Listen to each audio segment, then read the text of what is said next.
মনে হতে পারে এটি কোনো বিলাসবহুল রাজপ্রাসাদ।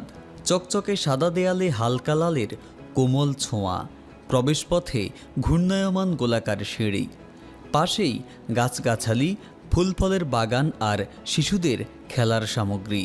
ভেতরে ঢুকলে চোখে পড়বে ঝাড়বাতি, ঝকঝকে ড্রয়িং রুম ও নরম কার্পেটের সাজঘর।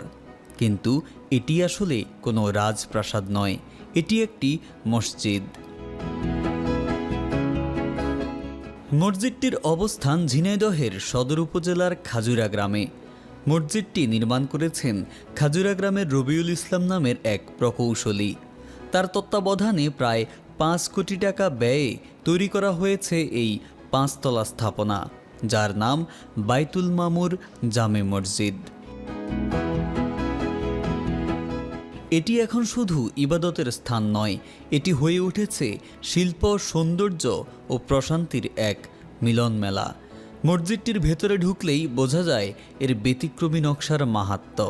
মেঝেতে রয়েছে উন্নত মানের চকচকে টাইলস, আর প্রতিটি পিলারে এমন সূক্ষ্ম কারুকাজ দেখে মনে হবে যেন শিল্পীর হাতে গড়া জীবন্ত অলংকার।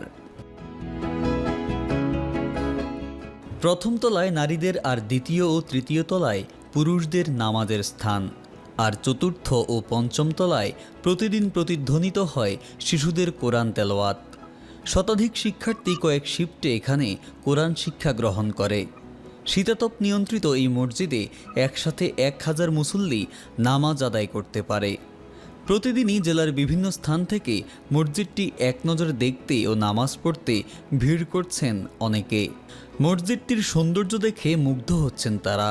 মসজিদ আসলে আল্লাহর ঘর, মসজিদ সবই সমান, কিন্তু এই মসজিদটা আসলে নামাজ পড়তে পেরে আমি নিজেকে বেশ সৌভাগ্যবান মনে করছি। কারণ হচ্ছে যে গ্রামের ভিতরে অজপাড়া গায়ে যে এরকম সুন্দর স্থাপত্য শৈলীতে একটা মসজিদ নির্মাণ হয়েছে, এটা আসলে না আসলে না দেখলে কেউ বুঝতে পারবে না। ঝিনাইদহের মধ্যে একটা ভালো মসজিদ, এই মসজিদে নামাজ পড়ে এবং বাচ্চাদের খেলাধুলার জায়গা আছে, অনেক সুন্দর আছে। মসজিদটি আমাদের হচ্ছে গিয়ে ধরেন এই নিচের তলায় মহিলা জামাত হয়, দোতলায় হচ্ছে গিয়ে পুরুষদের